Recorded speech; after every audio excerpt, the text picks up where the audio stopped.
Doctor आंबेडकरांना, आज आमचे जे काही आहे ते सर्व तुझेच आहे.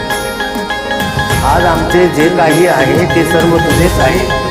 ते जगणे आणि मरणे, ते शब्द आणि ही जीव, ते सुख आणि दुःख, ते स्वप्न आणि वास्तव, ही भूक आणि तहान, सर्व पुण्याई तुझीच आहे. सर्व पुण्याई तुझीच आहे. हाय बिचारा दुबळा वारा, निर्दयतेने करीतो मारा. हाय बिचारा दुबळा वारा, निर्दयतेने करीतो मारा.